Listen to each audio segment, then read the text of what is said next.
विधानसभेच्या निवडणुकीमध्ये ही घोषणा केली होती की आमचं सरकार पुन्हा आल्यानंतर आमच्या शेतकऱ्यांना आम्ही कर्जमाफी देऊ। आणि त्यानंतर सरकार आलं, मग ग्रामपंचायतीच्या निवडणुका झाल्या, पंचायत समितीच्या झाल्या, जिल्हा परिषदेच्या झाल्या, नगरपालिकेच्या झाल्या।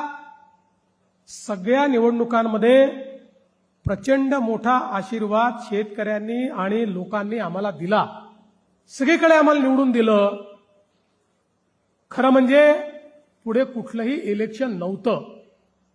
साधारणपणे राजकीय नेते इलेक्शन आलं की कर्जमाफीचं बोलतात आणि इलेक्शन आलं कीच कर्जमाफी करतात, पण सगळी इलेक्शन झाली, पुढची 5 वर्ष कुठलंही इलेक्शन नसताना आमच्या सरकारने सांगितलं शेतकऱ्याला दिलेला शब्द हा आम्ही मोडणार नाही आणि आपण देशातली सगळ्यात मोठी कर्जमाफी या ठिकाणी घोषित केली आणि अहिल्यादेवी होळकर कर्जमाफी योजना घोषित केली।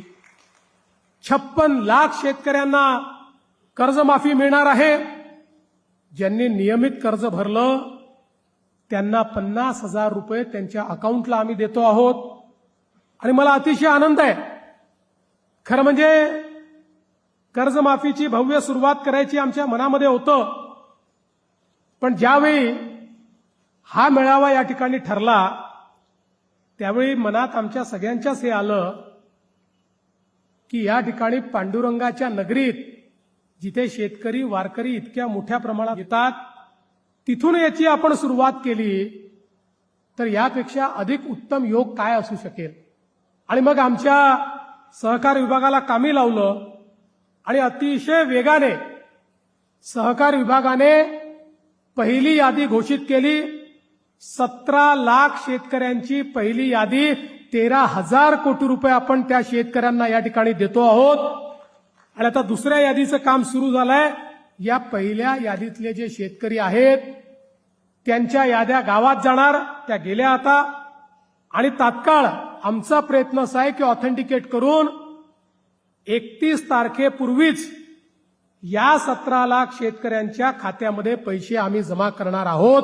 त्याची सुरुवात आम्ही केलेली आहे आणि आज आपल्या सोलापूर जिल्ह्यातले 7 शेतकरी त्यांच्या खात्यात पैसे जमा केले, त्यांना कर्जमुक्त केलं, नवीन कर्ज घेण्याकरता पात्र केलं।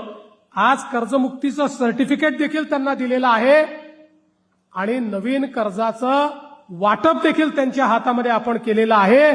त्यामुळे निश्चितपणे याची सुरुवात आपण केली आहे।